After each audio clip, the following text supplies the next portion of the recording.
여러분 안녕하십니까? 글로벌 인재 포럼 2020. 네, 오신 여러분들을 진심으로 환영합니다. 먼저 인사드리겠습니다. 저는 오늘 뜻깊은 행사의 진행을 맡게 된 아나운서 김현정입니다. 반갑습니다. 네, 고맙습니다.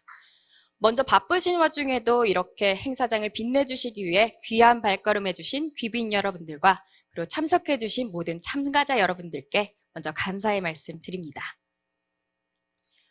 올해는 코로나19 확산 억제를 위한 사회적 거리두기의 일환으로 온라인과 오프라인 포럼을 동시에 진행하는 하이브리드 형태의 행사를 진행하는데요. 현장에는 계시지 않지만 온라인을 통해서 마음을 함께하고 계신 여러분들께도 진심으로 감사의 말씀 드립니다. 지금 함께하고 계신 글로벌 인재 포럼 2020. 매년 각국 정부 및 국제기구 고위인사, 글로벌 기업 최고 경영자, 세계 유수대학의 석학과 학계 전문가 등이 글로벌 협업을 통한 인재 개발로 인류가 직면하고 있는 문제들을 해결해 오고 있는데요.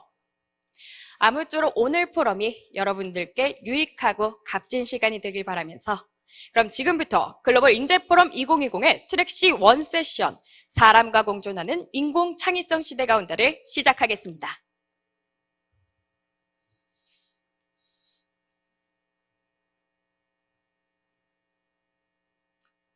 네. 많은 AI 전문가들은 인간이 가지고 있는 창의성이야말로 AI가 범접할 수 없는 분야라고 생각하고 있지만 이미 AI는 빅데이터를 기반으로 새로운 음악을 창작하고 또 미술 및 영화 산업과 같은 문화 창작 활동도 하고 있다고 합니다.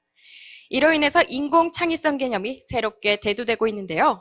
이 세션에서는 AI를 창작 활동 파트너로서 어떻게 활용하고 있으며 AI 시대의 인간의 창의성을 발전시키는 동반자로서 AI를 직업 세계에서 어떻게 활용하면 좋을 것인지를 논의해보고자 합니다. 세션 발표는 한윤창 코클리어 AI 대표님, 김경희 미국 윌리엄 메리 대학원 교육심리학과 교수님, 손정호 SPC그룹 디자인센터 상무님께서 준비해 주셨으며 좌장에는 최인수 성균관대 인재개발학과 교수님께서 수고해 주시겠습니다. 그럼 최인수 교수님 진행 부탁드리겠습니다. 네. 반갑습니다. 오늘 오면서 맑은 가을 날씨였는데요. 코로나가 우리를 힘들게 하고는 있지만 우리가 이렇게 중요한 주제를 가지고 밝은 미래를 생각하는 세션을 갖는다는 것에 대해서 뿌듯하게 생각합니다. 지금 사회자께서 우리 그 연사분들 말씀을 해주셨지만 여러분들이 갖고 계신 자료에 자세한 양력이 나와 계셔서 제가 양력은 인사 따로 소개해드리지 않도록 하겠습니다만 어쨌든 인공창의성과 관련된 부분에서 전문적인 지식과 깊이 있는 경험 그리고 날카로운 통찰력을 가지신 세 분의 연사를 모셨습니다. 여러분들께서 들으시고 도움이 되시는 시간이 되기를 바라고요. 진행은 한 분당 아쉽지만 20분 정도의 시간을 드리도록 하겠습니다. 제가 사전에 20분 정도라고 말씀을 드려서 아마 맞춰주시겠지만 혹시 조금 길어지면 제가 신호를 드리도록 하겠고요. 60분의 발표가 끝나고 되면 여러분들께서 갖고 계시는 아마 그 질문 플랫폼이 있으실 텐데요. 거기에다가 여러분들이 질문을 올려주시면 제가 질문을 공감순으로 정렬을 해서 질문을 같이 나누는 시간을 갖도록 그렇게 하겠습니다. 아무쪼록 오늘 오전에 여기 나와 계시는 50여 분의 대면 분과 또 온라인으로 접속해 주신 시청자 여러분께 도움이 되는 시간이 되기를 바라면서 오전 세션 사람과 함께하는 인공창의성에 관한 세션을 시작하도록 하겠습니다. 첫 번째 연사로서 한윤창 코클리어.ai 대표님을 모시겠습니다. 박수로 환영해 주시기 바랍니다.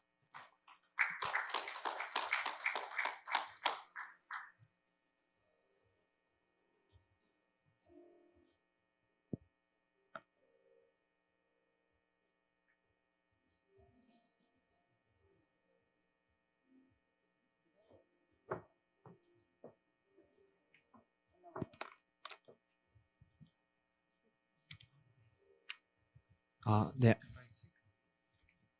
네, 알겠습니다. 네, 안녕하세요. 저는 사운드 AI 기술을 연구하는 코클리어.ai라는 회사의 대표를 맡고 있는 한윤창이라고 합니다.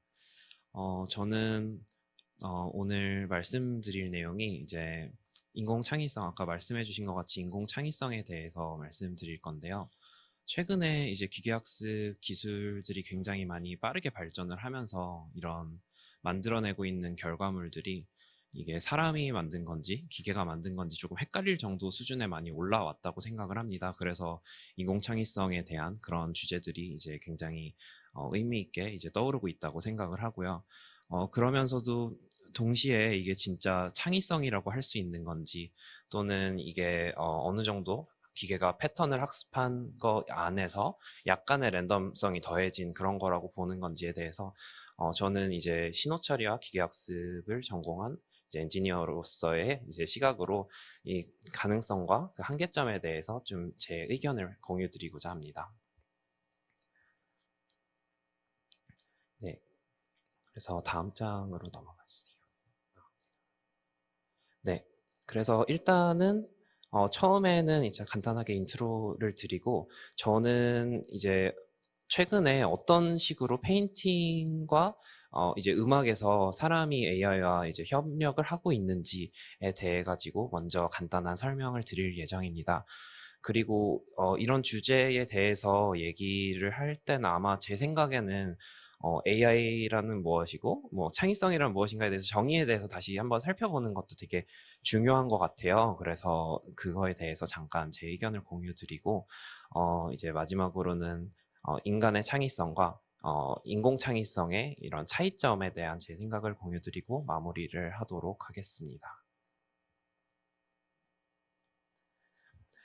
네, 그래서 첫 번째로 이제 보여드리고자 하는 거는 그림 관련된 건데요. 이제 페인팅 쪽이 아무래도 시각적으로 볼 수 있기 때문에 사람들이 이해하기가 가장 쉬운 예제라고 생각을 해서 첫 장에 넣어봤습니다.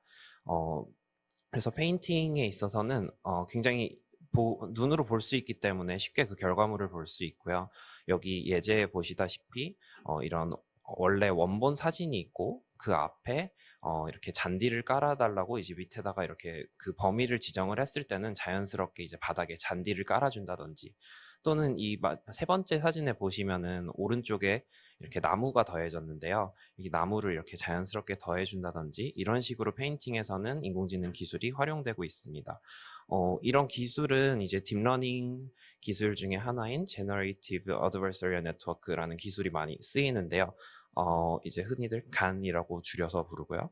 그리고 이런 기술이 사실 2014년도에 이제 처음 나왔어요. 그래서 그런 기술들이 굉장히 빠르게 발전을 하면서 굉장히 좀 이제 2014년도 초반에는 해상도가 조금 낮기도 하고 실제로 사람이 봤을 때는 아직 어색한 부분도 굉장히 많고 부족한 면이 많았지만 매년 굉장히 빠르게 발전을 하면서 이제는 좀 사람이 공감하기 힘들 정도의 수준에 오르고 있습니다. 기존의 기술과 좀 다른 면이라고 본다면 예전에는 그림을 그릴 때 컴퓨터가 그림을 그리더라도 그냥 단순 픽셀이나 이제 색깔 이 정도에 그쳤다면은 이제 사람이 좀 더 높은 수준의 예를 들어서 그런 잔디의 질감이라든지 또는 나무의 질감이나 그 주변 환경과 되게 잘 어울리게 알아서 그런 거를 처리할 수 있는 그런 능력을 가지게 됐다고 보시면 될 것 같습니다. 네, 그리고 그 다음 장으로는 여기도 이제 페인팅에 관련된 건데요. 비슷한 기술이 이제 스타일을 바꿔주는 데도 사용이 될 수 있습니다. 그래서 예를 들어서 가장 왼쪽 위에 있는 사진 같은 경우는 이제 원본이고요. 이런 딥러닝 기술들을 사용을 해서 뭐 위에 있는 터너나 고흐나 뭉크의 이런 그림으로 스타일 변화를 자동으로 해주는 이런 기술도 많이 발전을 하고 있습니다. 그래서 이런 거 같은 경우는 굉장히 사실 신기하기는 하죠. 원래는 사진인데 그 아티스트가 실제로 그린 것처럼 그 스타일을 굉장히 잘 살려가지고 이런 스타일 변화를 해주는데도 잘 활용이 되고 있습니다. 뿐만 아니라 이제 이런 인공지능 기술들은 음악에도 굉장히 요새는 많이 사용이 되고 있고요. 음악은 사실 제가 슬라이드에서 보여드리기에는 조금 적합하지는 않은 자료라서 이렇게만 준비를 했는데요. 최근에는 사람이 작곡을 하지 않고 뭐 유튜브 이제 배경음악이나 이런 걸로 사용되기 위해 가지고 자동 작곡을 하고, 그리고 이는 저작권 문제가 이제 해결될 수 있기 때문에 많은 사람들이 이제 최근에는 활용을 하고 제공을 하는 회사들이 굉장히 많아지고 있습니다. 네, 그래서 AI가 무엇인가에 대해서 정의를 조금 다시 살펴보는 게 좋을 것 같아요. 그래서 아주 간단한 정의로는 사람이나 동물이 아니고 기계가 가지고 있는 지능이다라고 할 수 있고요. 이거의 시작은 사실 굉장히 오래됐습니다. 다들 아시다시피 인공지능 기술 이런 거는 사실 뭐 몇십 년 전에도 컴퓨터가 그렇게 좋지 않을 때에도 이미 이론적으로는 다 뭔가 연구가 되어 왔고 하던 기술이지만, 최근에 굉장히 이제 많은 집중을 받게 된 이유는 2012년도 정도부터 이제 딥러닝 기술이 굉장히 또 갑자기 많이 발전을 하면서 그 수준이 많이 올라오면서 이제 다시 집중을 많이 받게 됐다고 생각을 하고 있습니다. 그런 딥러닝 기술 같은 경우는 가장 특이한 점, 여기서 인공창의성의 점인 것 같아요. 그래서 이 한 가지 포인트가 어떻게 보면 인공창의성이라는 주제를 얘기하는데 가장 중요한 포인트인 것 같아서 준비를 해봤고요. 그래서 예를 들어서 어떤 새에 대해서 인식을 한다라고 했을 때 이런 인공신경망을 통해 가지고 새다, 아니다 이렇게 구별을 할 수 있을 때, 일반적으로는 뭐 예를 들어서 뭐 단순히 예전에는 점이나 선으로 되어 있고 픽셀이나 색깔 정도의 굉장히 낮은 수준의 정보로 판독을 했었다면은, 이제 인공신경망 같은 경우는 정보를 이제 조금 더 새의 질감이나 뭐 부리, 눈 이런 걸로 어떤 새인지도 알아낼 수 있고 굉장히 조금 훨씬 더 높은 수준의 정보를 인식할 수 있는 그런 시스템이라는 데서 기존의 시스템과 가장 큰 차이점이 있습니다. 그래서 이런 정보의 하이 레벨, 로우 레벨에 대해서 조금만 더 설명을 드리자면은, 아까 처음에 보여드렸던 페인팅, 이제 그림 관련해서는 로우 레벨로 갈수록 단순한 픽셀, 그리고 선, 그리고 뭐 어떤 모양이나 아니면 붓의 터치 또는 이제 스타일로 갈수록 점점 더 하이 레벨로 올라가는 그런 높은 수준의 정보라고 볼 수 있고요. 음악에서도 굉장히 비슷합니다. 네, 음악에서는 단순히 이런 신호에 불과한 게 이제 굉장히 로우 레벨 정보였다면은 인공신경망을 통해 가지고 신호의 주파수나 또는 어떤 음악의 노트, 이런 음표, 또는 더 올라가서는 이제 사람이 인지하는 더 높은 수준인 무드나 장르, 이런 분위기 같은 것도 할 수 있고요. 더 높게는 특정 아티스트의 스타일까지 이제는 이제 배워 나갈 수 있는 그런 수준으로 진화를 하고 있습니다.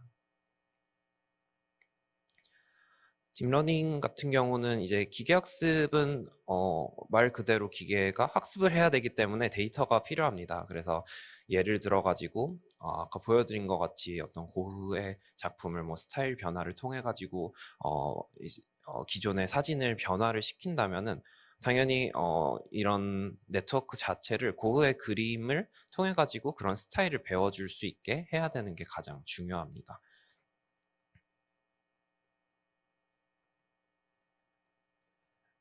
네. 그래서 그렇다면 저는 여기서 하나 중요하게 짚고 넘어가야 될 점이, 창의성이란 무엇인가에 대해서도 조금 다시 생각을 해봐야 된다고 생각을 합니다. 그래서 창의성은 아무래도 독창적인 그런 상상력이나 이런 걸 사용하는 거를 창의성이라고 생각을 하고, 특히 뭐 꼭 예술 작품에 한정된 거는 아니지만 흔히들 예술 작품에 이제 생산에 관련돼 가지고 이런 새로운 걸 만들어내는 거를 창의성이라고 합니다.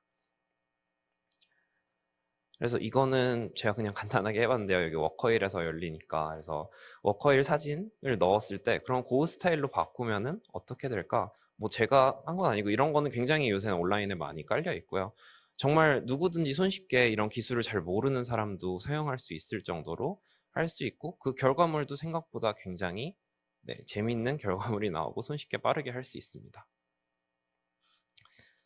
근데 여기서 저는 이 예제를 준비한 이유가, 그러면은 제 컴퓨터가 고흐만큼 창의적이라고 할 수 있을까요? 그래서 이게 가장 제가 던지고 싶은 중요한 질문이라고 보시면 될 것 같고요.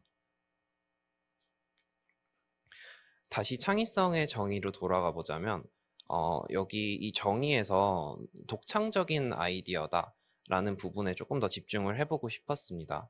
그래서 독창적인 아이디어가 만약에 창의성이라면 인공 창의성에 있어서는 아직은 독창적인 것보다는 기존의 학습 데이터에 굉장히 많이 의존을 하는 부분이 있기 때문에 여기서 인공 창의성의 가능성과 한계점을 좀 명확하게 할 수 있는 부분이 여기에 있다고 생각을 합니다.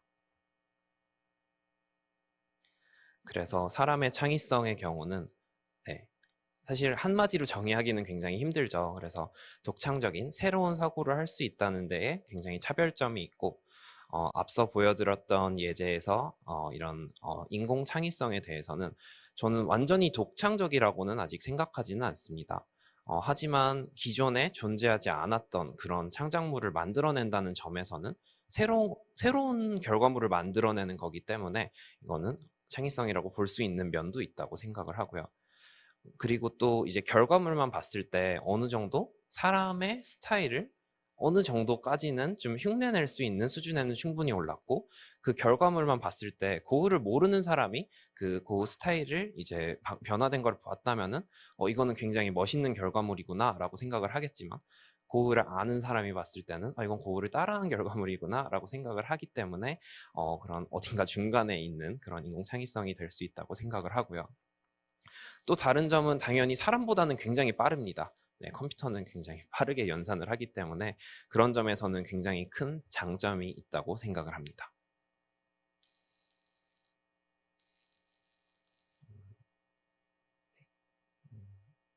잠시만요. 네, 그리고 아마 저는 이 자료 준비하면서 이때쯤이면은 그러면은 알파고는 어떻게 바둑을 두지? 라는 생각에 저는 자료를 만들면서 그런 생각이 들었었어요. 그래서 그러면 알파고는 매번 다른 바둑을 두는데 이거는 창의성이 아닌가? 라고 생각을 해봤을 때 가장 이제 바둑과 생각을 해봤을 때 가장 큰 차이점은 이제 점수가 있냐 없냐라는 것도 굉장히 중요한 것 같아요. 그래서 이제 알파고 같은 경우는 이제 바둑에는 명확히 승과 패가 존재하고 매 수마다 확률이 존재하기 때문에 굉장히 정량적으로 이제 승률을 평가를 할 수가 있습니다. 하지만 이제 창의성에 대해서 얘기를 할 때는 훨씬 더 정성적인 이 예술 작품이 얼마나 보기 좋고 사람들에게 감동을 주는가는 훨씬 더 정성적이기 때문에 이런 거는 숫자로 표현하기는 굉장히 힘들거든요. 그래서 그런 데서는 이런 알파고와 같은 인공지능과는 굉장히 결이 다르다고 생각을 하고요.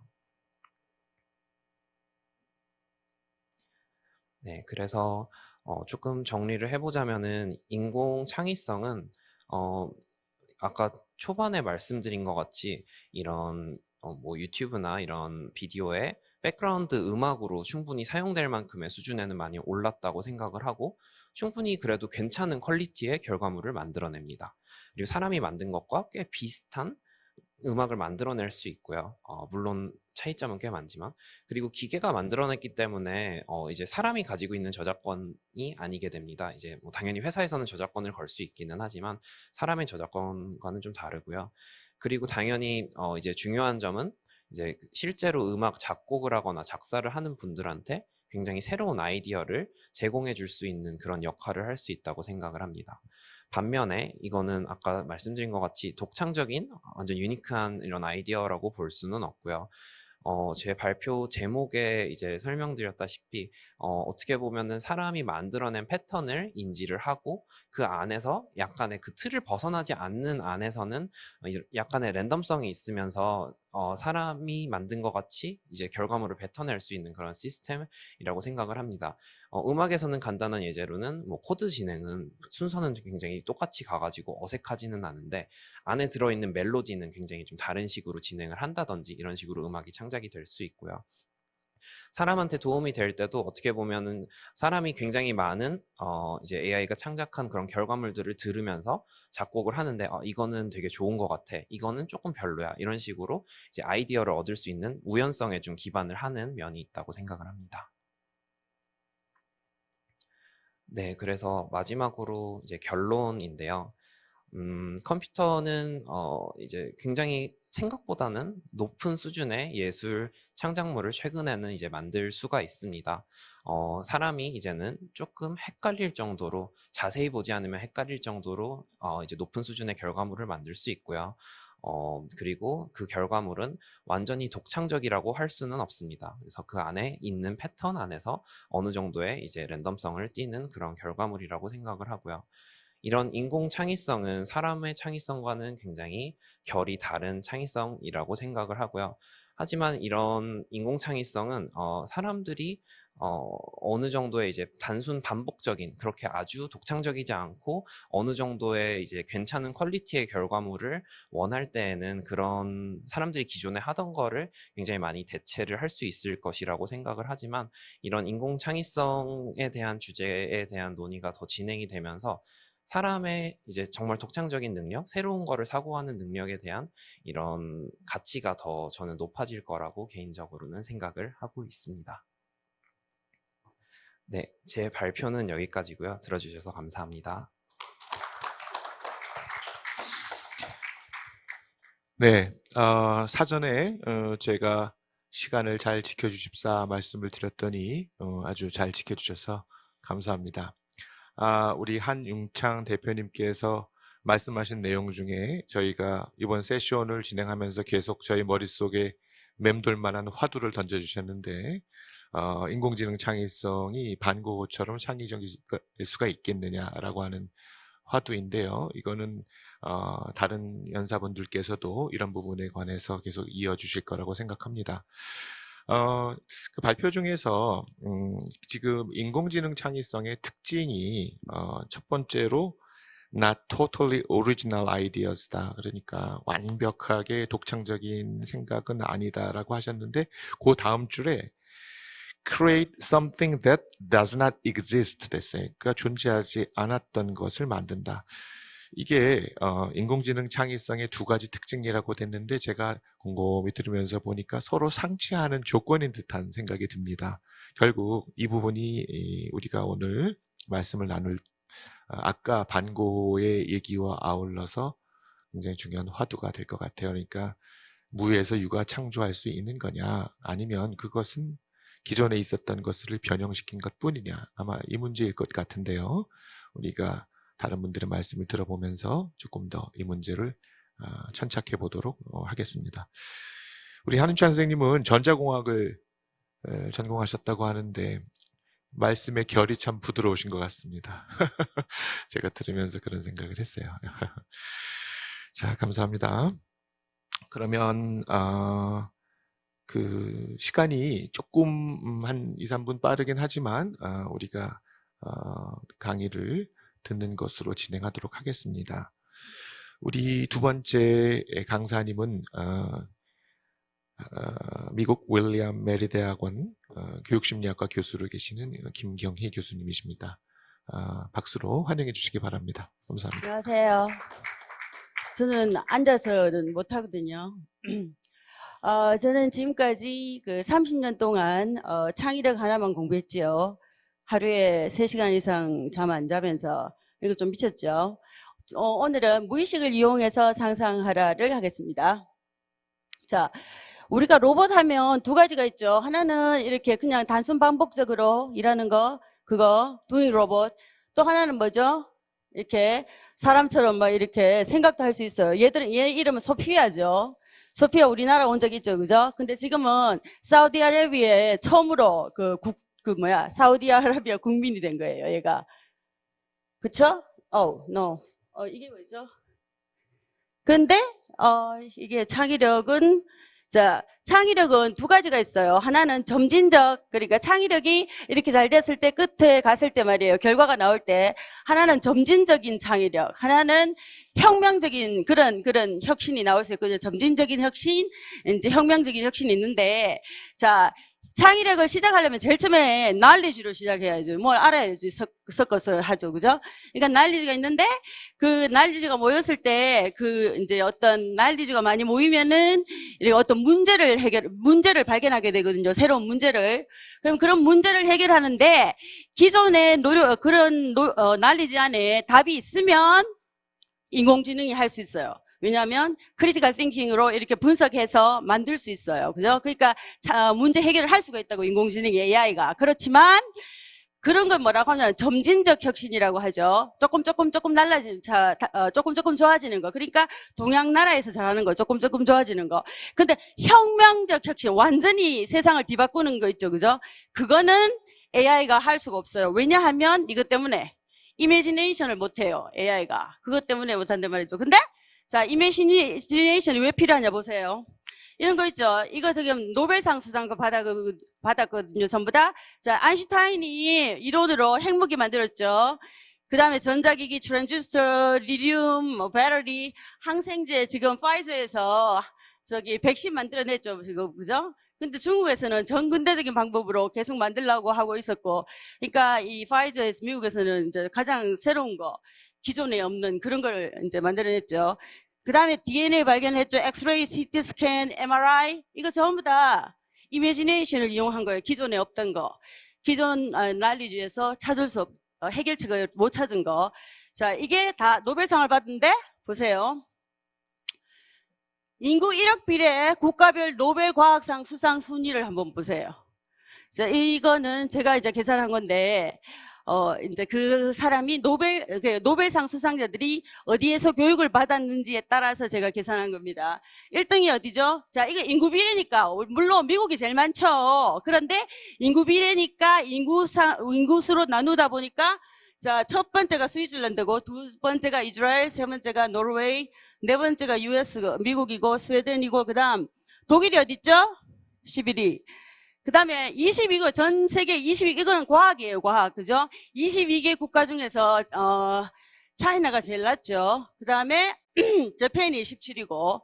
자, 이건 다 이미지네이션 이용해야 된다, 이 말이잖아요. 그죠? 근데, 자, 제가 최근에 이 분석을 또 했는데 뭐냐면은, 이 추이, 1971년부터 10년당 나눠봤을 때, 미국은 조금 이렇게 줄어드는 것 같지만 사실은 인구가 막 늘어나니까 이거는 비슷한 거예요, 지금. 근데 다른 데는 이렇게 줄고, 재팬이나 차이나 이렇게 보세요. 재팬은 약간 이렇게 올라가는 것 같죠? 그렇지만 인구 수가 줄잖아요, 저는. 그러니까 그냥 그대로예요, 그죠? 근데 제일 중요한 건 뭐 이스라엘이에요, 그죠? 이스라엘 한번 보세요. 1948년도에 나라 세웠죠. 그 다음에 73년도까지 계속 전쟁했죠, 아랍 국가들하고. 그런데 갑자기 2000년도부터 저렇게 이제 노벨상을 많이 수상하는 거예요. 그러니까 이미지네이션을 이용해서 좋은 걸 많이 만들어냈단 말이죠. 그 다음 자, 상상에는 의식적, 무의식적 상상이 있어요. 그죠? 의식적 상상은 우리가 이렇게 상상해야지. 그 다음에 이렇게 무의식적 상상. 근데 무의식적 상상이 더 상상이 높은 거죠. 그거 이제 지식이 모이면 지식과 경험을 바탕으로 새 문제를 발견한다고 했죠. 그죠? 그런데 기존의 문제에 대한 그 해결책을 못 찾을 때 우리가 상상을 해야 된단 말이에요. 그죠?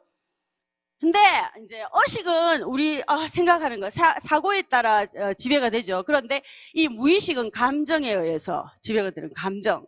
그러니까 그러니까 긍정적인 감정, 그런 거에 의해서 이제 무의식이 이제, 자연적으로 이렇게 조절이 된단 말이죠.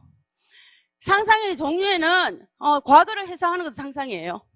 그 다음에 예측, 내가 집 사는데 어떤 집 살까? 예측, 그것도 상상. 그런데 이거, Fantasy Worlds by Happy Hormone. 그러니까 뭐냐면, 가장 이렇게 이상적으로, 가장 이제 상상하는 게 뭐냐, 이게 Fantasy Worlds, 그죠?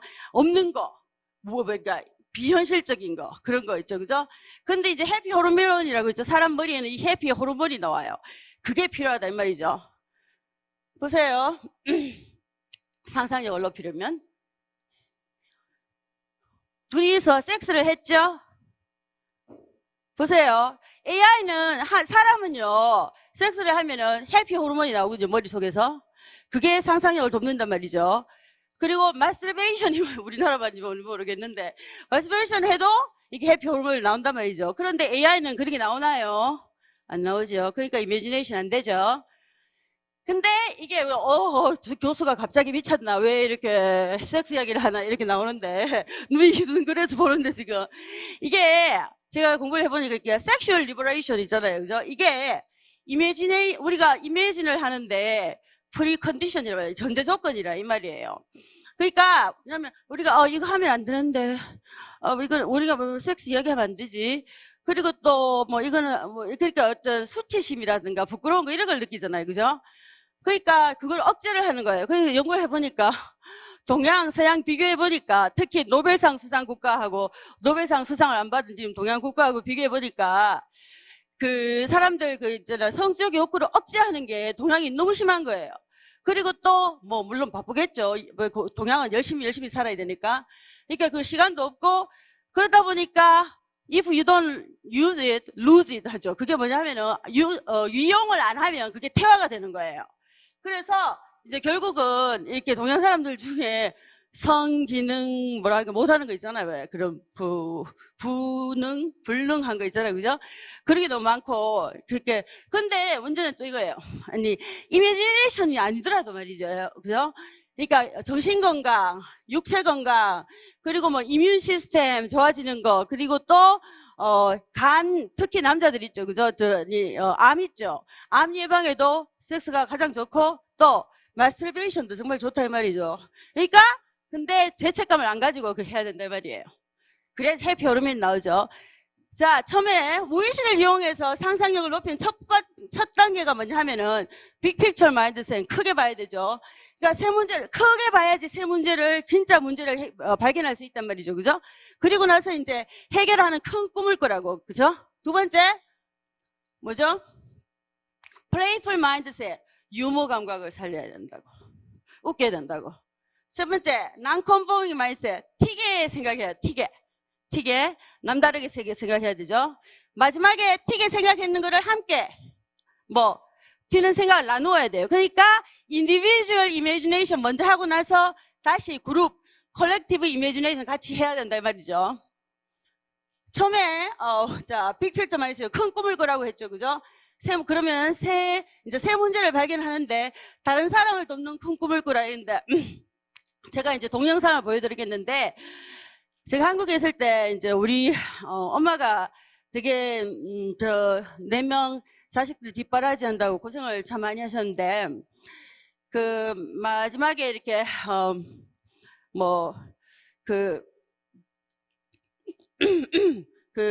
이제 영양식조도 걸리시고 나중에 치매도 오고 그랬는데 이제 제가 이제 병원에 이렇게 제가 우겨서 병원에 하여튼 보냈는데 엄마가 병원에 가서 사실은 더 아픈 거예요. 왜냐하면 거기서 넘어져가지고 병원에 바닥에 넘어져가지고 뼈를 부러뜨린 거예요. 그죠?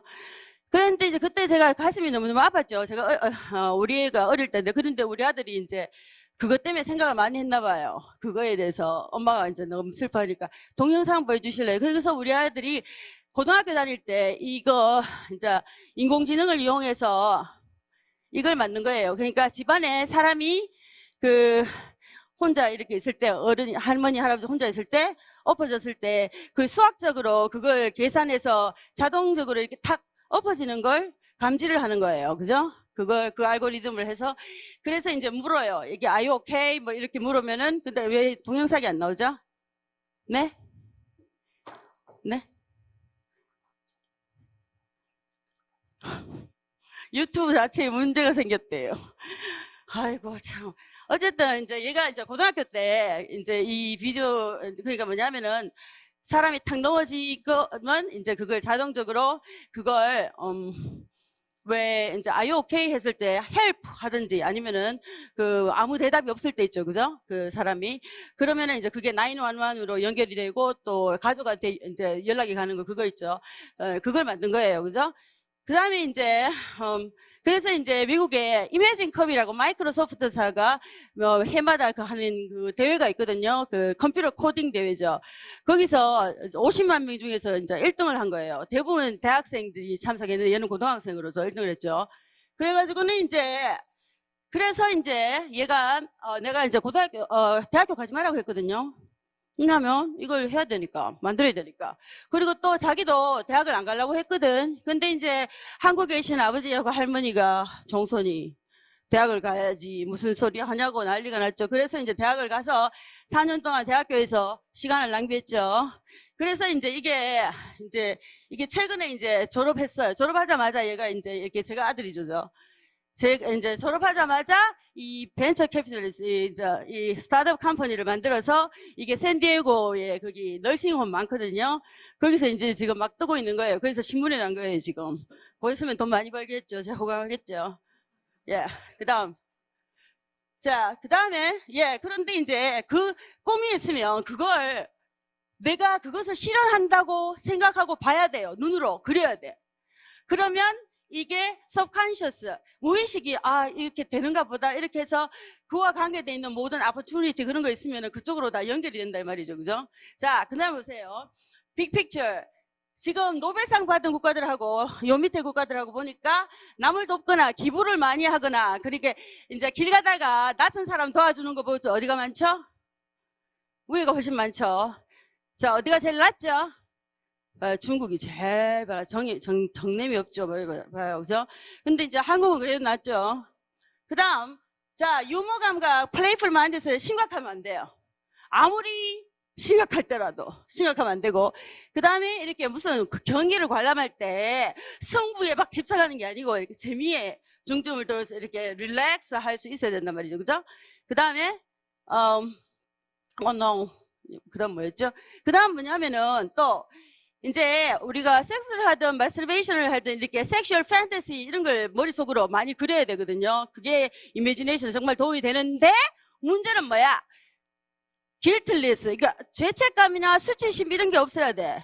왜 연구를 보면 미국에서도 마찬가지인데, 자, 포르노 있죠? 포르노를 보잖아요. 포르노 보고 또 마스터베이션 이렇게 하는데 그거를 하면 안 되는데 죄책감을 느끼면서도 하는 사람 있죠? 그거는 도움이 안 돼요. 이미지네이션에 도움이 안 된다고. 그러니까 아주 이제 즐기면서 이렇게 죄책감 없이 해야 된다 말이죠. 그 다음, 자, 보세요. 자, 섹스에 대해서 오픈 마인드 보세요. 지금 청색깔이죠. 노벨상 국가도 봐요. 오픈이죠. 그런데 그 다음 avoiding homosexual. 동성연애자가 우리 집 주위에 이웃으로 오면 네가 좋냐 안 좋냐 이 말이죠. 어떡할래 이 말이죠. 그죠? avoid. 나는 절대로 동성연애자가 내 이웃에 안 하겠다 하는데 어디가 제일 많죠? 예? 한국이 제일 많아요. 그쵸? 그 다음에 no.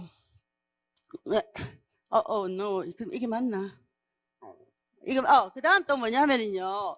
그 섹스할 때 루브리칸 쓰는 거 있죠? 오일 쓰는 거.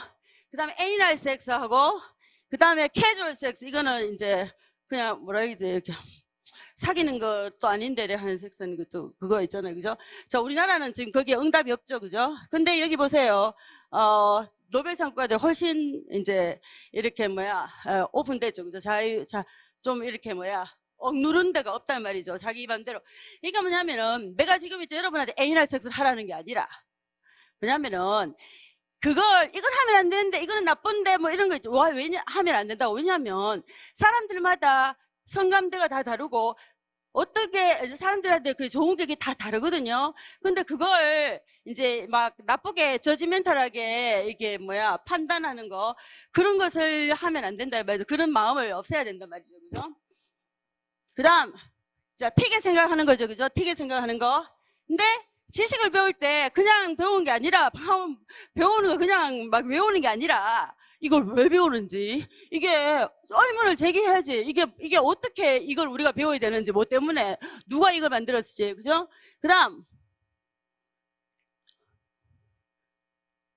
그 다음에 전통적 간섭, 사회적 제약. 다시 여기는 이게 남이 하는데 우르르 따라가는 게 아니고, 남이 그냥 하라고 하니까 이게 좋으니까 하고, 이거는 하면 안 된다고 하고 그러면 안 되죠. 그죠? 왜 그렇게 했는데 왜 그렇게 따라야 되는지 이의 제기를 해야 된단 말이죠. 제일 중요한 거, 남 눈치 보지 마라. 남 눈치를 안 봐야 된단 말이에요. 그래야지만 이게 남 눈치를 이렇게 보다 보면 혼자 상상하면서 이거 안 되는데, 이런 생각하면 안 되지, 이런 건 안 돼, 남이 뭐라고 하는데, 그러니까 상상이 안 된단 말이죠. 그 다음, 자, 저 학생들 벌써 학생들을 대상으로 설문조사를 했는데, 지식을 있잖아, 그냥 배울 때 그냥 무조건 외우는 게 아니라 이렇게 퀘스천, 막 이렇게 의의 제기를 하거나 의문 제기를 하고 배우는 거 맞죠? 전부 다 많죠 위에. 그런데 차이나, 재팬, 코리아 보세요. 안 하죠. 학생들이 그냥 외우죠. 그 다음 어른들이에요. 이건 어른들. 남 눈치 보는 거 이 세상에서 어느 나라가 제일 높죠? 에? 남 눈치 보는 거는 지금 이게 청색이죠. 그죠? 남 눈치 보는 거 제일 높은 데가 한국이에요. 남 눈치 보는 거 제일 낮은 데가 어디죠? 이스라엘. 그쵸? 그 다음 또 뭐냐면은 성인, 그러니까 이게 위계질서. 참을도 위아래가 있고 위에 사람들한테 복종해야 되고 하는 그런 거 있잖아요. 위에서 시킨 대로 해야지 하는 거. 그거 제일 높은 데는 어디죠? 중국. 우린 그보다 낫죠. 최근에. 그 다음 제일 마지막이죠 이거. 튀는 생각을 나누라. 뮤추얼 베네핏은 둘이 서로 나누는 거예요. 그죠? 그러니까 절대로 남한테 비교하는 게 아니라 그리고 골고루 다 잘하면 안 돼요. 강점에 중점을 두라 이 말이죠. 강점 한 가지 강점. 왜? 그러면 남의 강점과 합해서 한다 이 말이에요. 근데 마지막에 또 뭐냐면은 근데 이제 아까 내가 그랬잖아요. 이게 같이 사귀는 거 오래 사귀는 것도 아닌데 캐주얼 섹스 하는 거 이런 거 있다고 했잖아요. 그죠? 근데 그거보다는 이렇게 오래 롱 라스팅 그런 릴레이션십에 있으면서 있잖아요. 그죠? 이렇게 섹스를 하는 게 더 상상력이 도움되고 특히 근데 혼자 좋아서 되는 게 아니라 같이 상대방에도 이제 상대방이 오르가즘을 느끼는지 안 느끼는지도 그거를 신경을 써야 된단 말이죠. 한국 사람 신경 안 쓰지 한국 남자들 그걸 해야 된단 말이죠. 그 다음에 이제 이거 보세요. 남하고 협업하는 거. 그 다음에 그러니까 피어 그러니까 또래가 잘 되는 거를 좋아하는 거 있죠. 가장 낫는 게 한국이에요. 우리는 협업을 안 하려고 해. 왜냐면 호떡 장사를 해도 혼자서 해야지 뭐 남하고 같이 하면 안 되지. 그 다음에 또 이거 뭐예요? 이게 남이 잘 되는 걸 좀 싫어하는 거 있잖아. 사촌이 논사람 배 아픈 거 있죠. 그게 좀 문제죠. 그런데 또 불구하고 우리는 강점이 있어요. 강점이. 자, 우리나라는 6.25 있고 그 다음에 그전에는 일제시대 있었죠. 그죠? 그런데 그러자마자 끝나자마자 우리나라처럼 이 세상에서 빨리 경제 대국으로 자란 나라 없어요. 진짜 이건 대단한 거예요. 그죠? 50년 만에 우리나라는 막 팍 올라간 거야. 왜냐? work hard. 그러니까 열심히. 근데 지금은 이제는 열심히 하면 안 돼. 뭐 상상력을 키워야 돼. 상상력. 남하고 다르게 생각해야 된다 이 말이죠. 자, 또 지금 한국에서 그저 CNN에 봐요. 한국이 뭐 잘한다고 난리지? 코로나 바이러스 컨트롤 잘한다고. 진짜 심하대. 내가 왔는데 공항에 왔는데 사람들이 나를 완전 미국에서 왔다고 나를 병균 취급하는 거야. 병균. 진짜 이게 심한 거 있죠. 근데 하여튼 미국에서 이제 잘한다고 난리였죠. 그 다음에 또 우리나라는 다른 나라에 비해서 선생님들의 질이 너무너무 좋아요. 우리나라 교사들이 얼마나 어려운지 알죠? 고시, 예? 그 다음 IQ. 이스라엘이 그렇게 똑똑하게 그렇게 있잖아. 이미지네이션 잘하는데 IQ 97이야. 근데 서양보다 동양이 훨씬 IQ가 높아요. 그래서 차이나, 재팬 105예요. 우리나라는 106. 제일 높아요. 그 다음 또 리치 모션. 우리나라는요 감정이 풍부해요. 다른 나라에 비해서 이 세상에서 다른 나라보다 감정이 풍부해. 감정이 풍부하단 말은 우리는 이미지네이션한테 가장 좋은 조건을 가지고 있단 말이죠. 그래서 보세요. 무비 그러니까 패러사이트 알죠? 기생충 1등 했지? 기생충 1등해서 트럼프 대통령이 되게 싫어했지. 그거에 대해서 막 뭐 욕했잖아. 그러니까 대통령이 떨어졌지. 그 다음에 이제 TV 드라마, 그 다음에 싸이 되게 유명했죠. BTS는 젊은 애들이 좀 아는 거고, 싸이 그때 뭐 다 막 난리가 났죠. 그죠? 그냥 노래방 이런 데 가서 정말 감정을 막 이렇게 하는 거 있잖아요. 그죠? 그게 우리나라 장점이란 말이에요. 이미지네이션에서. 자, 잘 마지막이죠. 이제 알아야 날 끝나는 거. 상상력으로 우리나라 미래의 주인공이 될 수 있어요. 이스라엘보다 우리나라 훨씬 더 잘 살 수 있어요. 첫째, knowledge는 AI를 이용하자. AI를. 두 번째, 이미지네이션 한국인이 앞서자 이 말이에요. 그러려면 뭐 해야 돼? 섹슈얼 리프레션 이런 걸 없애야 된다고. 그러니까 오늘부터 열심히 섹스를 하고 죄책감 안 느끼고. 첫째, 그 다음에 뭐야? 큰 꿈을 꾸자.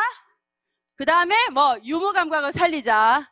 셋째, 튀게 생각하고 그 다음에 혼자 사고 나서 같이 해야 되죠. 뭐 튀는 생각을 나누자. 마지막에 뭐 크리티컬 띵킹은 AI를 이용하자. 됐죠? 제 강의 들으신 분들이 보세요. 지금 퀘션 시간 없죠? 자, 이거는 이제 퀘션 나중에 저한테 해주시면 돼요.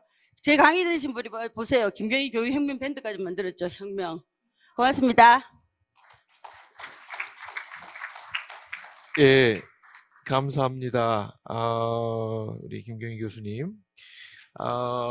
요새 그 김경희 교수님께서 쓰신 책, 틀 밖에서 놀게 하라라고 하는 게 베스트셀러죠. 네, 아마 교육혁명 쪽으로 열심히 하고 계십니다. 그리고 아울러서 사실 이 섹스와 창의성이라고 하는 것에 대해서 얘기했었던 분은 원래 프로이트로부터 거슬러 올라갈 수가 있는데 이 주제가 사실 뜨거운 감자죠. 쉽게 표현하기가 어려운데 김경희 선생님이 용기 내셔서 이렇게 들어가신 거에 대해서 일종의 제가 존경의 말씀을 드리겠습니다. 사실 움베르토 마투라나라고 하는 분이 그 알메 나무라는 책에서 안다는 것은 행함이다 라고 했는데 그걸 사실 되게 어려운 것 같습니다. 안다고 하더라도 행함은 어려운데 우리 김경희 선생님은 직접 배워가면서 또 액팅 아웃을 하시려고 하는 부분 어려운 걸 하고 계시다. 한국 문화 사회에서 이런 주제를 다룬다는 것이 어려운데 그런 용기에 대해서 다시 한번 존경의 말씀을 드리겠습니다.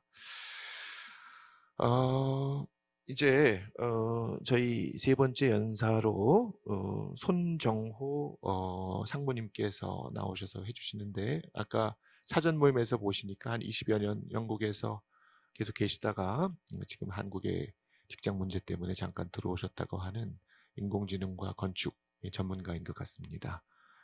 힘찬 박수로 환영해 주시기 바랍니다. 감사합니다.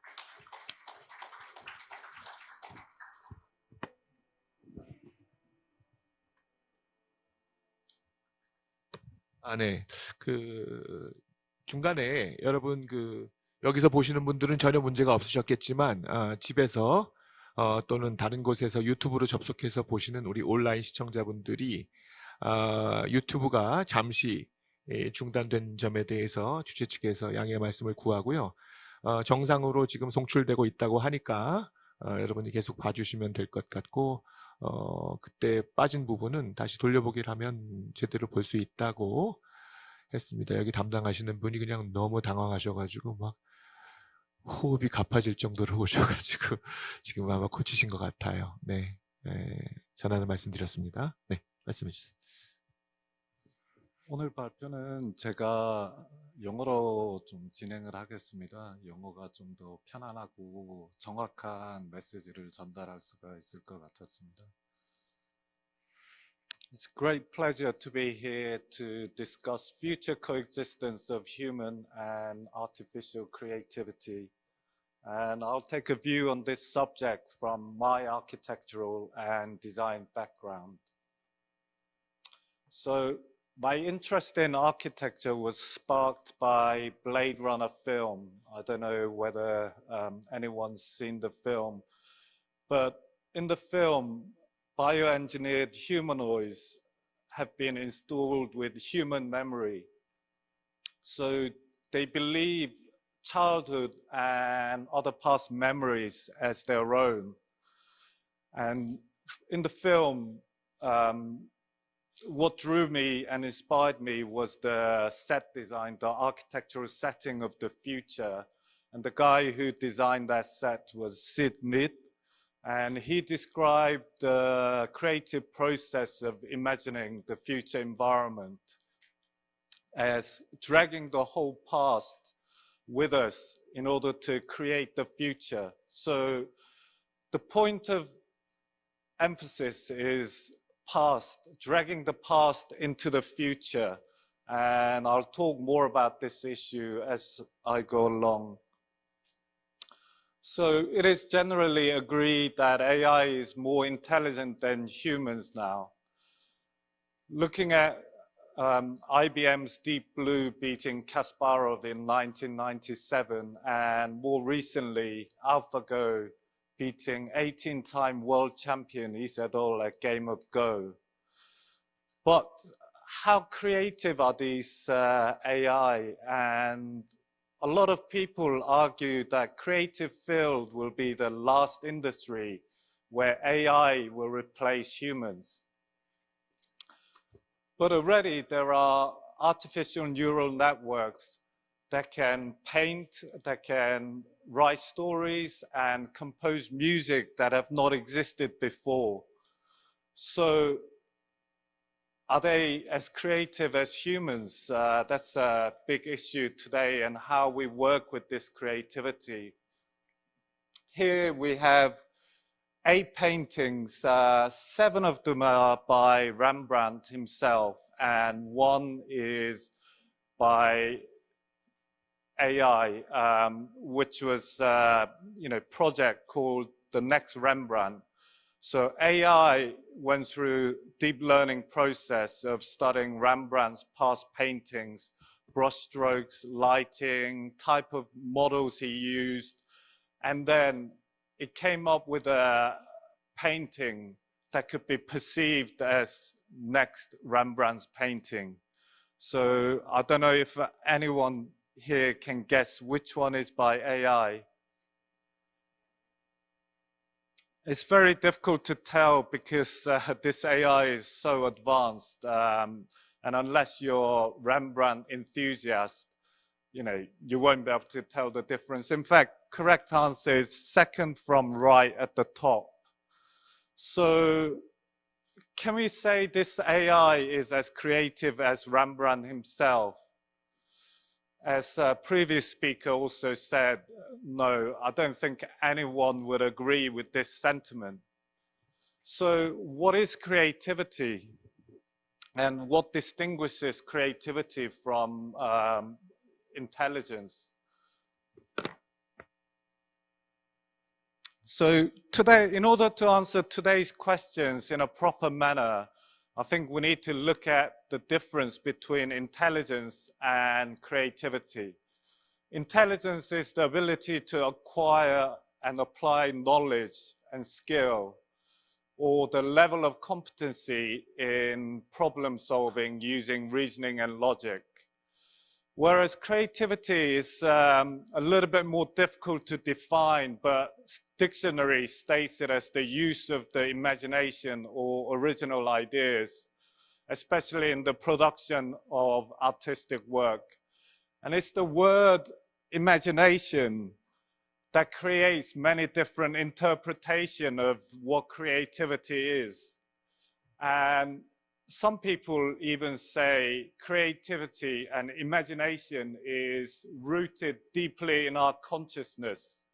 So AI can never be creative in the same way as humans. One description of creativity that I support really strongly is that creativity is about connecting different knowledge or experiences through one's imagination. And Steve Jobs described it very eloquently when he said, creativity is just connecting things. When you ask creative people how they did something, they feel a little guilty because they didn't realize, because they just saw something. It's not something they intended on doing. They just saw a spark. And it's this ability to see something that is critical, and the more experience you have, the richer experience you have, then you have more dots to connect. And if you don't have enough dots, then you end up with a very linear solution. So the broader one's understanding of human experience, the better design or the more creative design we will have in the future. Another factor in truly creative design or artwork is that it leaves significant and lasting influence. On the left is a portrait of me by my daughter when she was 4 years old. And I think she's very creative, but I'm afraid it will never have the same significance in the art world as Marcel Duchamp's Fountain, which was exhibited in 1917.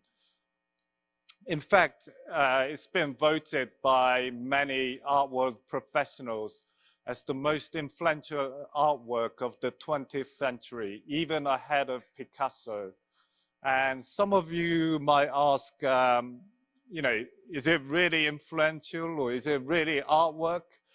But it's the philosophy behind this artwork which is important. Marcel Duchamp argued that unlike the traditional artwork where the uniqueness of the object was the critical thing, but in modern art, it is more about the concept behind the artwork that is important. So even mass-produced urinal could be perceived as artwork. And he spent a long time arguing his case and dedicated his time to convince this theory. And I just wonder whether AI will be able to come up with a rational thinking and philosophy, and then to be able to continually argue his case and convince and win over people. So I don't know whether you'll feel this portrait painting, portrait of Edmond de Bellamy, has significant influence in the art world. It was painted by AI, constructed in 2018 by Paris-based arts collective called Obvious. If the price was currency of influence or significance, then this piece certainly has enough, because it was sold at Christie's auction for a huge sum, over 400,000 US dollars. Here we have AI chair. It's the first chair designed by AI to be actually put into production. And it was exhibited in Milan Design Week. In fact, this project is actually a collaboration between world-famous architect stroke designer Philip Stark and software developed by Autodesk, and eventually it was made by Italian furniture makers Cartel. And AI went through deep learning, studying past exemplary cases of chair design, and came up with very elegant solution to the brief, which was to design a strong, comfortable chair using minimal material. But this chair, and also the painting in the previous slide, they were heavily influenced by creative human beings. So how much creative credit can AI take over the humans that were involved in this process? Well, in the field of architecture and other design industries, AI is still being used just as a tool rather than dictating the creative outcome. Here we have some of the most iconic examples of parametric architecture. And you can see, you may recognize some of these buildings, especially the middle one, which is Beijing Olympic Stadium for 2008. But geometry is so complex in these buildings. For a human to be able to visualize in 3D these type of complex forms, and to be able to construct it is very, very difficult. I wouldn't say impossible, but it is highly complex task. So parametric algorithms are used to create these complex surfaces and forms. And AI even brings deformations within this parametric calculation, as well as coming up with unexpected forms and manipulations. But in the end, it is human architects who take these form and give function to the form and also put program into the building. So rather than just abstract form, when humans get involved, then they start turning into the buildings.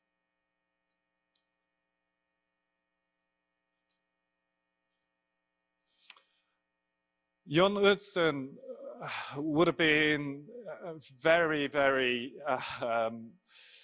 excited about these type of AI developments, because when he designed Sydney Opera House, which opened in 1973, it took 14 years and 102 million Australian dollars to construct. But the actual target was to build it in 4 years with only 7 million Australian dollars. So he was way off the mark. The reason was because the roof structures, although they're iconic, they're so complex. He couldn't figure out a way of constructing these roof structure. But in the end, it was peeling an orange that inspired him. And when you put 14 separate roofs, the shells together, they form a sphere, you know, an orange shell. So although budget and time was well overdue, but interesting, important point is that only Jørn Utzon could have designed this iconic building because of his past and his background. His father was naval engineer and he grew up in Scandinavia, exposed to nature and oceanic views. And he could imagine this complex structure of white shells by the sea. He imagined it in his head, you know, because of these dots that he created in the past. Another famous architect for his structure is Spanish architect Santiago Calatrava. He's often described as an architect, a structural engineer, sculptor, and a painter. And when you look at his background, he started off studying fine art and then went on to study architecture, then urbanism, and then finally civil engineering. So all his knowledge and learning enables him to create these poetic structures using adequate combinations of force and mass. Now we're getting on to the hardest part of the creativity that AI will learn to grasp. Here we have Daniel Libeskind's Jewish Museum in Berlin, and the building itself is a museum, not the exhibit, but visitor traveling through the space itself is a museum experience. And in fact, this building was very difficult to exhibit any type of artifacts or exhibition inside. So after completion, it stayed empty for 2 years, nothing inside, just empty building. Yet in those 2 years, over 350,000 people came to visit. That's about 500 people per day to come and see an empty building with nothing inside. The reason why people came is because the building experience left a powerful impact in human consciousness and in our soul. And this type of experiential architecture is manipulation of space, material, light, and shadow to create a memorable encounter through an impact on the human senses.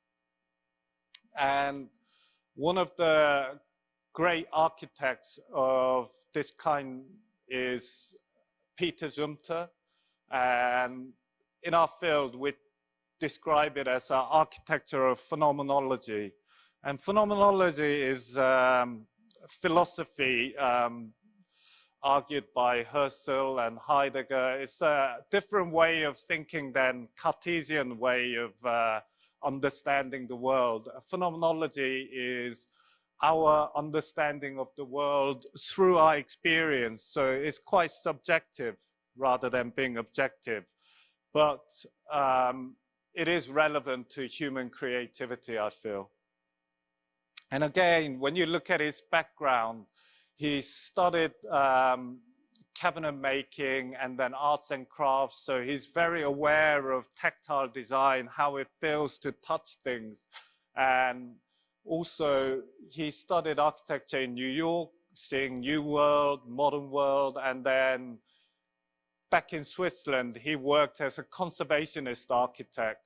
So recording historical buildings, he started learning about meaning of history and context and what building means to people, how it holds people's collective memory inside the fabric of the building. One of his best examples of work is Val Thurms in Switzerland. And when he approaches a project, he goes in with openness of mind. That's very important when you're going through a creative process.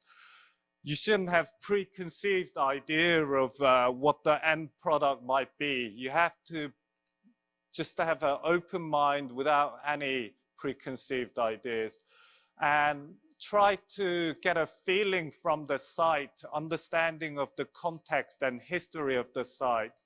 And you get a feeling inside, an emotion, human emotion, and that human emotion is analyzed and manipulated through rigorous design process to create final building. And through this process, a building is given a feeling, an atmosphere, or you could call it a soul of the building. Here we have a chapel designed by Peter Zumthor as well. And he tried to create a sensuous connection to life. It's a chapel, very small chapel, commissioned by local farmers. And the local farmers go there to pray and to meditate and contemplate what the meaning of life is. And although it has very interesting building technique, I don't have much time, so, but it's not the technique or construction method that's important, but it's about how the building makes you feel. When you come into this space, the space makes you feel ready and somber, so your mind is in right place to be able to carry out the intended action that you're planning on doing. So today's takeaway is that one's culture and experiences influence the outcome of his or her creative process or product. So can AI go through the same process to be creative in the same way as humans? Well, in the future, I think very near future, AI will not only design, but build our environment. And it's a future where humans can truly collaborate with AI. And by collaborating, we'll be able to produce new form of architecture that haven't existed before. But I think it will take a huge advance in AI technology before it can grasp architectural phenomenology to be able to evoke emotions in our human senses and in our consciousness. Thank you very much. 감사합니다. 우리 손종호 상무님. 제가 손흥민이 엄청 좋아하는데요. 손흥민 프리미어리그 중계하는 액센트를 여기서 듣는 것 같아서 영국 발음으로 잘 발표해 주신 것 같습니다. 또 제가 좋아했던 영화 블레이드 러너도 나왔는데 무대 장식을 만든 사람이 그런 얘기를 했는지도 몰랐어요. We don't go into the future from zero. 우리는 아무것도 아닌 것으로부터 미래를 시작할 수는 없다. 우리는 과거의 모든 것을 갖고 어깨에 짊어지고 가는다. 이런 얘기를 했다는데, 그런 측면에서 놓고 보면 창의성은 과연 무에서 시작하는 거냐라는 그런 본질적인 의문을 우리가 갖게 되는 것 같습니다. 또 그 필드 채플, 여러분도 보셨겠지만 농부가 명상하고 기도하는 그곳, 그 디자인도 얼핏 보면은 그 안도 다다오가 건축했었던 그 작은 교회 십자가가 불빛에 들어오는 거랑 비슷한 느낌인 것 같기도 하고요. 아주 눈의 호사를 누렸습니다. 이제 세 분의 발표가 마치고 질문들을 제가 수합해서 선정해서 같이 여기 있는 패널과 나누도록 하겠습니다. 속속들이 태블릿에 들어오고 있는 상황인데요. 먼저 이런 질문 나왔어요. 창의성에 대한 강연 정말 인상 깊게 봤습니다. 이번 세션 주제가 인공 창의성. 이건 선택을 눌러야 되나 보죠? 오케이. 네. 인데 인공 창의성이 인간의 창의성을 이길 수 있는 날이 올지에 대한 김경희 교수님의 의견이 궁금하다. 아니라고 생각하신다면 그 이유도 알고 싶다고 하셨습니다. 우리 여기 김경희 선생님을 특정하셨으니까 김경희 선생님 발표 말씀해 주세요. 아니, 제 강의를 열심히 들었으면은 이해를 할 건데 말이에요. 그러니까 인공지능이 이렇게 해피 호르몬을 배출할 수가 없죠.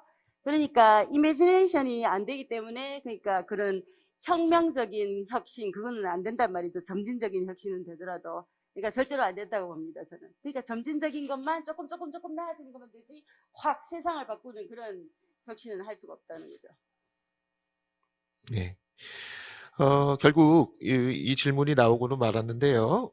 익명으로 전체에 대한 질문인데요. AI가 학습으로 기존에 있었던 것을 재창작하는 것이 아닌 제로부터 창작하는 게 가능할까요? 이 부분은 우리 아까 발표하시면서 언급을 해주셨던 우리 한윤창 대표님하고 또 우리 손정호 상무님 한번 말씀해 주실까요? 네. 일단은 이런 기계학습 방법에서 정답지가 있어야 되는 지도학습이 있고, 이제 아까 말씀드린 것 같이 알파고 같은 경우도 기존에 기보를 쓰기는 했지만 이제 실제로 제로에서 시작하는 방법론도 있거든요. 그래서 당연히 꼭 학습을 할 때 지도학습뿐만이 아니고 본인들이 이제 알고리즘을 짜가지고 점점 더 강화학습을 해나가는 방법도 있어서 다양한 방법이 있습니다. 네, 그래서 네, 기존의 거가 아니더라도 만들어낼 수는 있지만 이제 지도학습이 아닌 경우에는 이거를 사람이 생각하는 것과 굉장히 다르게 갈 수 있고, 또 아까 잠깐 말씀드린 것처럼 점수가 확실하게 있지 않으면은 어느 방향으로 가야 되는지에 대해 가지고 이제 가이드를 주기가 되게 힘들기 때문에 창의적으로 어떻게 갈 수 있는가에 대해서는 정확히는 잘 모르겠습니다. 네. 혹시 손정호 상무님 말씀해 주실게요. 네. 전 사람도 제로에서부터 뭔가를 만들어낼 수는 없다고 봅니다. 사람도 무엇인가를 배워야 되고 경험을 해야 되고 그 경험이 머릿속에 남아서 그걸 이미지네이션으로 연결을 해서 뭔가 새로운 걸 만들어내기 때문에 AI도 뭔가 제로에서 만들어내는 게 아니라 딥러닝이라는 그런 이제 테크놀로지를 사용해서 AI 자체가 이제 자기가 관심이 있는 그런 서브젝트들을 인터넷이나 뭐 다양한 방법들을 통해서 이제 스터딩을 하고 자기가 체험을 하고 경험을 하고 그런다면 사람과 뭐 유사한 그런 크리에이티브를 미래에는 만들어낼 수 있지 않을까. 그런데 중요한 건 이제 사람은 경험을 하면서 거기에 대한 이모셔널 임팩트가 있습니다. 왜냐하면 뭐 제가 어렸을 때 뭐 영국에 가서 느꼈던 뭐 그런 부분, 그건 이제 저한테는 아주 좀 깊게 남는 그런 피크라고 보시면 되는데, 이제 컴퓨터 AI를 봤을 때는 데이터베이스로 가게 되다 보면 이 모든 경험들이 같은 무게 중심을 가질 수가 있는데, 그래서는 크리에이티비티가 나오기 힘들지 않을까. 그래서 이제 AI도 그런 어떤 체험의 이모션이나 그런 걸 가질 수 있다면 그런 경험의 피크들이 생기고 그 피크를 연결해서 휴먼과 같은 크리에이티비티를 나타낼 수 있지 않을까 싶습니다. 네. 저는 입 다물고 있어야 되죠. 아니요, 말씀하셔도 됩니다. 네, 아니, 인풋이 없는데 어떻게 아웃풋이 나와요? 그러니까 제일 처음에 인풋이 있어야 되죠. knowledge가 있어야 된단 말이죠. 네.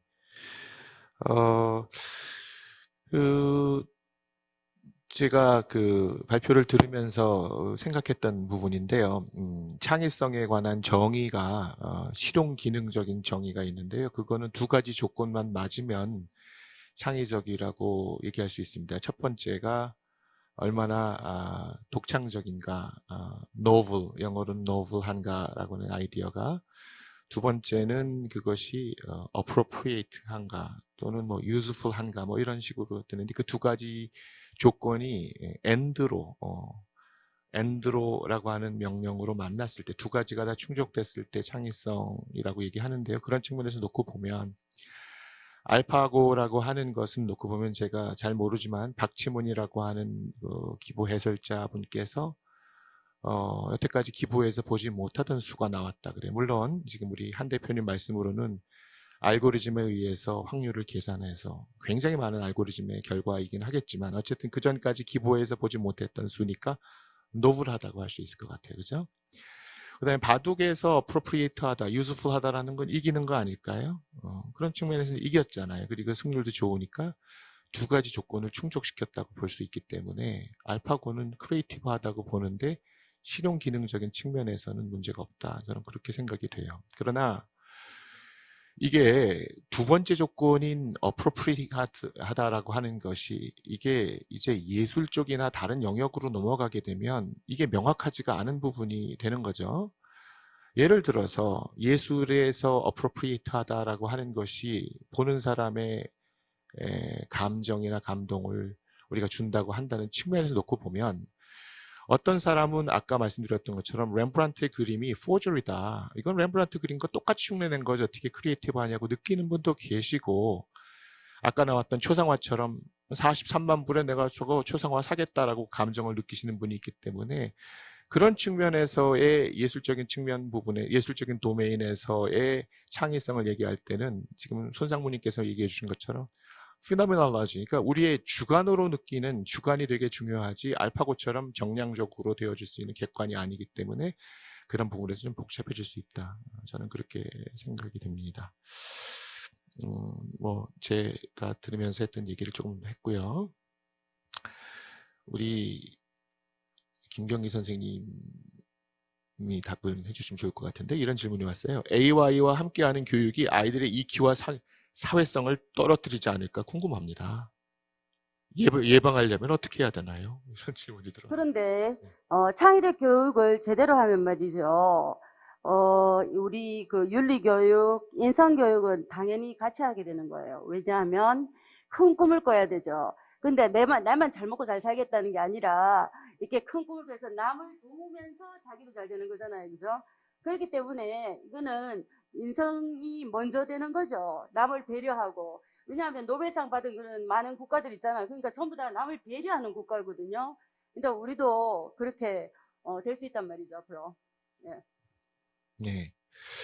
이분은 온라인으로 들으시는 분 같은데요. 영어로 질문이 왔습니다. 영어로 제가 한다고 하면 Could AI create a value-added practices in terms of cognitive, affective, and behavioral domain? 이런 질문 나왔는데요. 그러니까 네. AI가 감정을 배출해낼 수 있나 이런 거예요. 아무래도 그 AI가 만드는 어떤 그런 practices들이 어떤 의미에서 이 affective, behavioral domain 뭐 이런 부분들에 게 영향을 줄 수 있을까? 그런 것들 가질 수 있을까? 그렇게 해서 그래야 되나요? 그래서 저는 그러니까 아까도 얘기했지만 그런 감정적으로 있잖아요, 그죠? 아까 얘기했죠, 해피 호르몬. AI하고 저 영화를 보면 AI하고 섹스하는 거 많이 봤죠. 그런데 AI는 아무것도 못 느끼죠. 그러니까 이제 그거는 AI는 불가능하단 말이죠.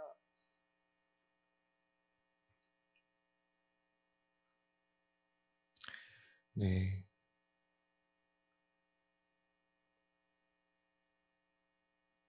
좋습니다.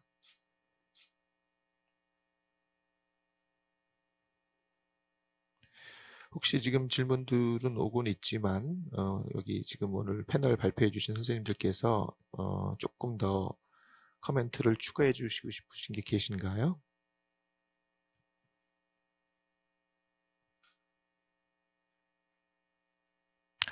자, 지금 방금 전에 들어온 질문인데요.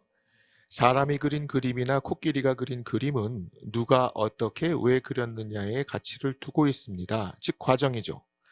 AI가 만드는 기술도 과정에 대한 가치를 인정받을 수 있을까요? 가치 인식에 대한 변화가 매우 달라지겠죠? 이런 질문이 들어왔네요. 근데 제가 보기에는요, AI는 프로세스 중심이 아니라 아웃컴 중심이에요. 그 결과를 위해서 이렇게 하는 거예요. 그런데 휴먼 크리에이티비티하고 휴먼 이미지네이션하고 섹슈얼리티는 공통점이 뭐냐 하면은 아웃컴에 중점을 두는 게 아니라, 그러니까 크리에이티비티를 하잖아요. 자기가 뭘 만들죠, 그죠? 그러면 그러니까 아웃컴, 내가 혁신을 해야지, 난 그거 꼭 해야 되지, 이렇게 하면 안 돼. 그러면 안 되거든요. 그리고 섹스도 마찬가지죠. 꼭 내가 끝에 오르가즘을 해야지, 이러면 안 돼. 근데 그 프로세스에 막 중점을 두고, 그러니까 그 모먼트, 그 프로세스를 즐기는 거 있잖아요. 그 과정을 즐기면 저절로 그 결과가 나오는 거예요. 그죠? 섹스는 오르가즘이 나오고, 크리에이티비티는 이노베이션이 나온단 말이죠. 그런데 AI는 반대죠. 그러니까 과정을 중요시하지 않고 반드시 그 결과를 내는 아웃컴이 더 중요하죠. 그런데 지금 뭐 AI는 아웃풋을 내는 방향으로만 사용하지만 저도 얘기했다시피 지금은 크리에이티브 프로세스의 하나의 툴로, 도구로 사용이 되지만 앞으로는 이게 크리에이티브 프로세스를 할 수 있는 가능성이 충분히 있지 않을까. 지금까지 이제 AI가 발달된 부분, 그리고 코그니티브 사이언스 부분에 있는 어드밴스에 대해서 이제 속력을 본다면은 그 이제 앞날에는 그런 크리에이티브한 프로세스를 할 수 있지 않을까 싶습니다. 저도 한마디만 네. 하자면, 최근에는 이제 예전 한 이제 딥러닝 초기에 굉장히 많이 이제 떠올랐을 때는 어떻게 보면 많은 분들이 인공지능 기술을 결과물이 나오는 이제 블랙박스로 보는 경우가 많았고, 실제로 아까 말씀해 주신 것 같이 굉장히 이제 특정한 값을 두고 그거를 향해 최적화를 해나가는 게 이제 보통 기계학습 방법론이기 때문에 중간에서 어떤 일이 일어나는지를 굉장히 알기가 힘들었습니다. 근데 방금 질문 주신 것처럼 그 프로세스가 어떻게 일어나는지를 사람이 알고 그거를 이제 설명을 할 수 있으면 그 가치는 되게 많이 달라진다고 생각을 하거든요. 그래서 최근에 학계에서도 뭔가 explainable AI 이런 주제도 굉장히 중요하게 활용이 되고 있고, 또 굉장히 재밌는 점은 뭐 알파고 같은 경우도 뭐 가장 이해하기 쉬운 경우니까, 이제 어떻게 보면 기존에 이제 바둑을 둘 때 사람들이 두는 방법들을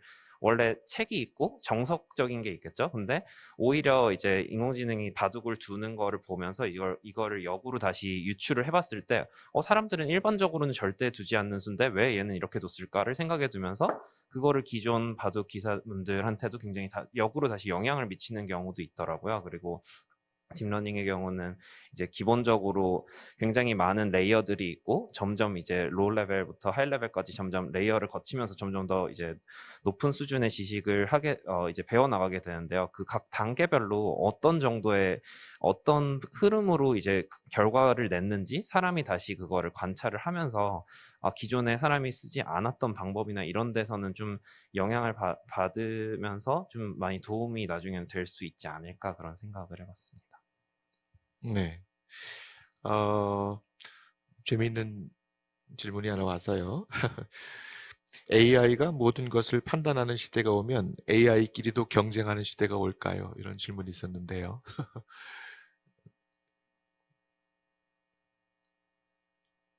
우리 한 대표님. 네.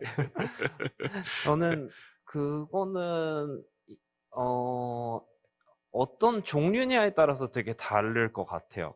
그리고 지금도 사실 저는 유튜브 영상 중에 그런 것도 있잖아요. 인공지능 스피커들끼리 서로 막 말하고 서로 왔다 갔다 하면서 얘기하고 막 이런 것도 있고, 당연히 지금 강화 학습하는 것도 뭐 계속 경쟁을 하면서 계속 더 많은 수를 학습해 나갈 수 있는 그런 게 있기 때문에 충분히 AI끼리 경쟁을 해 나가는 그런 분야는 굉장히 많을 거라고 저는 생각을 하고 있습니다. 네.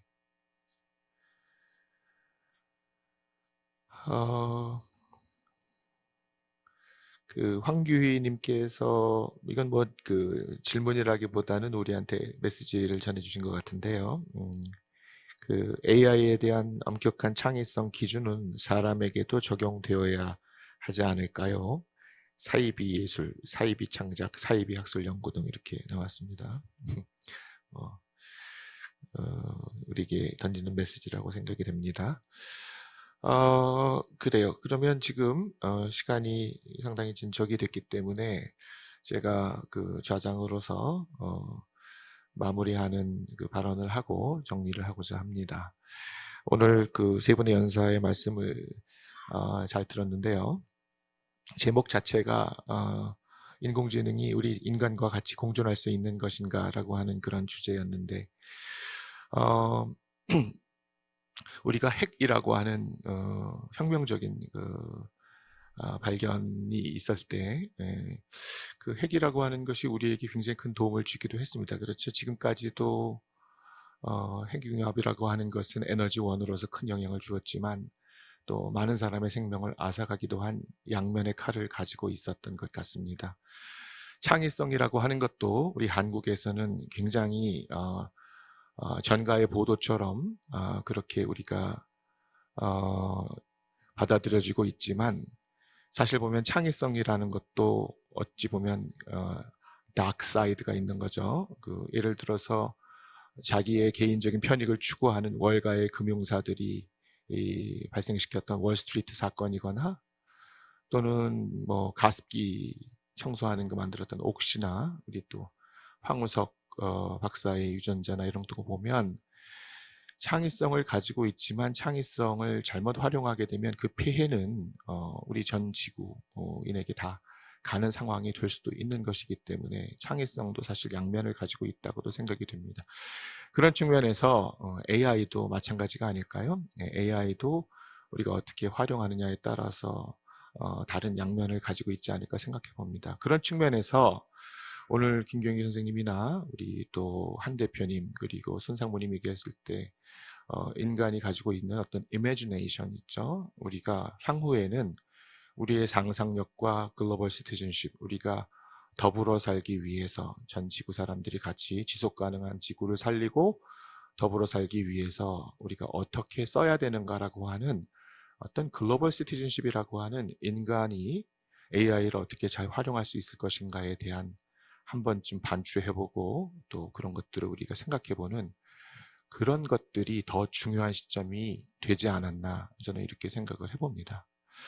아무쪼록 오늘 오전에 바쁜 시간을 내주셔서 와주신 우리 관객 여러분 그리고 접속해 주시고 시청해 주시는 시청자 여러분 그리고 멀리 미국에서 영국에서 오셔서 이 자리에서 좋은 강의를 해주신 연사분들 모두 감사드립니다. 이것으로 오전 세션을 마무리하겠습니다. 감사합니다.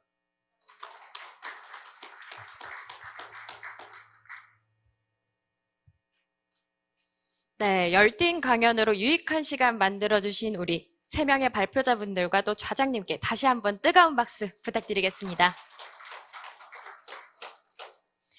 자, 그럼 이것으로 트랙 C 1 세션, 사람과 공존하는 인공 창의성 시대가 온다를 마무리하고 잠시 후 10시 40분부터 트랙 C 2 세션, AI 시대 주도권 잡기, 골든 사이클의 올라타라를 계속해서 진행하도록 하겠습니다. 그럼 잠시 후에 뵙겠습니다.